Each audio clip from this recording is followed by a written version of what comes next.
who is this Kaizen guy and what should you know about me? So at the time of recording this video, I'm 31, so I'm in my early 30s. And I have a life story that I think is defined by perfectionism and striving to achieve. And it started in my teens, I would say. And in my teens, I sort of developed this idea that actually probably comes even before then, but I became aware of this idea that I need to be great, right? That I need to achieve, that I need to be successful. And what I didn't realize at the time of having this belief is that this belief was coming from a place of lack and scarcity. Like there's something wrong with me and then I need to fix me. And the way that I fix me is by achieving more money, more accolades, more women, all these things. And the first big goal that I ever had in my life, I was a pretty unmotivated student until about high school. The first goal I ever had was getting into Harvard. Sometime between 8th and 9th grade, I just had this tremendous drive and this tremendous passion for that one goal. Like nothing else really mattered to me except getting into Harvard. And then I got into Harvard, whoopee, and was super depressed. And I really struggled there. I was suicidally depressed, massively anxious. It got to the point where I had to take time off from school. I cut myself off from my friends, completely disappeared for over a year, and was just stuck in my head. I didn't understand what was wrong. I had achieved this big goal that had really mattered to me, and yet I was more disconnected and depressed and without purpose than ever. And after things got really bad and I hit rock bottom and I realized that I was contemplating different ways to end my life, I checked myself into therapy. They diagnosed me with major depressive disorder and generalized anxiety. And that was the start of a decade-long journey to heal and to grow and to really understand myself. And I wish I could say that after I got diagnosed in college that everything just turned around and my life massively changed for the better. And I can say that to an extent. Externally, I did get motivated again to just start improving myself, or what I perceived as needing to be improved at the time. And that started with changing my body. So in college, I was obese. So I was really overweight, really unhealthy. So the first thing I started focusing on was changing my body. And I got super strong and jacked and got the six pack and all these things. And then I kept on finding new goals to try to attain. So I worked at a company called Riot Games, which makes a game called League of Legends, and I had an awesome 8-year career there where I won the Emmy that you see behind me and made a bunch of money and just generally had a really cool, interesting life in the video game world. And video games were something that I genuinely loved. And during that time, I kept on focusing on changing external things about me.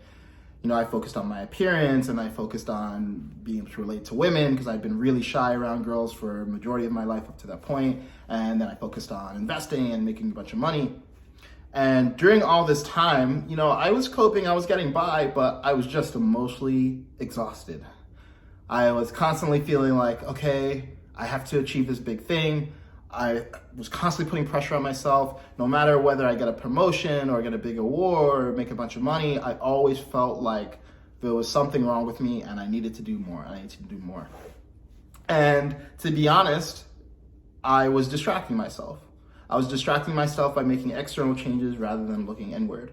And I would still have regular suicidal thoughts, and not necessarily actively planning, but I would welcome death. I was like, well, honestly, if I didn't wake up tomorrow, it'll be kind of a relief because it'll be better than constantly struggling. So after about 8 years of working at Riot, I eventually got restless around the last 2 years of working there. And I didn't really know what I wanted to do, but I knew that I wanted to try something other than climbing up the corporate ladder, just because I had always viewed myself as someone who's more autonomous and doing something off the beaten path. And in 2020, I left and I wanted to just find myself. And the headline at the time was that I was leaving to become a professional gamer because I became quite good, professional level good, at a game called Teamfight Tactics. So I did do that for a while. I was a streamer and content creator and played the game professionally, even won a tournament, which was cool. And it sounds like it should be a lot of fun, right? But I found myself just anxious and stressed and constantly putting a massive amount of pressure on myself, even though I was in this fortunate position of being able to try to figure out what my dream was. And this was in 2020. So once the distractions of working a full-time corporate job were stripped away, and all the social distractions were stripped away because of quarantine and COVID, I got to realize what was inside, which was that I was not okay. Despite all the external success, I was still struggling, and I needed to make a change. So in 2020, I started looking into just spirituality. Started reading a lot of books. I had been meditating for years, but I really rededicated to my practice, started meditating an hour a day, did a lot of introspection and journaling and therapy and all these things, and also got into doing plant medicine. So ayahuasca, which is a vine that grows in the Peruvian and Brazilian Amazon, is combined with DMT as a psychoactive ingredient that engenders spiritual experiences to make an ayahuasca brew that, when imbibed, creates pretty phenomenal spiritual transformations for people or gives them new perspective and new awareness. And I did that, and it really broke things open for me. You know, I've been making steady progress on my internal journey through all the other work that I was doing. So it created a really strong foundation to introduce plant medicine, and then plant medicine helped me really start making changes in leaps and bounds. And the other thing that helped me make changes in leaps and bounds was actually getting coached myself. So I've invested tens of thousands of dollars in my personal development, and a big chunk of that has gone into getting coached. Because I find that with coaching, there's a lot of focus on action and setting a vision and understanding the patterns and limiting beliefs that are getting in the way of you fulfilling that vision. So in the course of getting coaching, I eventually realized that the sum total of all the experiences I had had with struggling with depression and anxiety and perfectionism was that I wanted to help other people change and grow and transcend the same things that I had transcended. So I decided to become a coach, specifically a mindset and self-mastery coach. And it's really interesting to reflect on this journey, because if you met me even 3 years ago, there's no way you would have heard the word spirituality ever come out of my mouth. And coaching was not something that I thought I would ever end up doing. You know, I'd worked in the video game industry. I was producing esports events. It was cool. But I had always fancied myself as someone, working in tech or something like that. But all that conditioning was not mine, right? It was my beliefs around what success looked like. It was my beliefs around what would make me a lot of money or get me a lot of validation. And now, for the first time in my life, I'm finally on a path, and I'm on my purpose and doing something because I believe at my very core that's what I was put on this planet to do. And it feels really amazing. So that's a bit about who I am. And the reason I'm doing this work is it's not just about coaching for me. It's about helping people evolve. And my name, Kaizen, literally means continuous improvement or change for the better. And it's a name that I actually changed from my original name, which is Derek, which is still my middle name, in 2020. 2021. I discovered it at the end of 2020. And if you think about that, continuous improvement or change for the better, it's kind of dual, right? Because in one sense, it means evolution, but in another sense, it means I have to keep fixing me. So for me, it's a reminder to never let the pursuit of evolution and helping other people evolve deteriorate into thinking that you need to fix yourself or you need to make yourself better. Because if you have to make yourself better, that means you're worse now.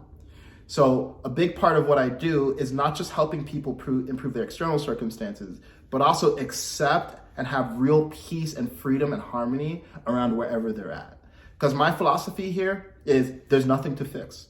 You've never done anything wrong. You've never been any wrong. And all the changes you make are not going to make you better. They're going to make you have a life and a state of mind and emotion that you prefer, but they're not going to make you better because you're fine as you are. So this is really, really important work to me. And for me, it's part of a bigger vision of becoming one of the greatest communicators and enlightened thinkers of all time. And I want to do that because I really believe that as we evolve and we change ourselves individually, the world will change because you are the world. So when you're changing yourself, you're literally changing the world. And I want to do my part with my gifts and my talents and my passion to help bring about a radically more preferable reality for everyone. So in terms of the coaching, what I focus on is helping people to transcend their subconscious limitations, because that's all they are, they're limitations. And every perceived problem that you have is just coming from the idea of who you think you need to be. That's it. So at the end of the day, I'm not helping people become better people. I'm helping them have a better relationship with themselves, because that's what I've done for myself. And I hope that it's something that I get to do for you. So if what I shared of my story resonates with you and you want to make the same kind of changes in your life that I've made in my life, then I would love to work with you. Because look, you have this one life and you deserve to not only have all the external accomplishment that you want, but you also deserve to have the internal peace that I can tell you as living proof is possible for you. So thanks for watching, and I look forward to talking to you.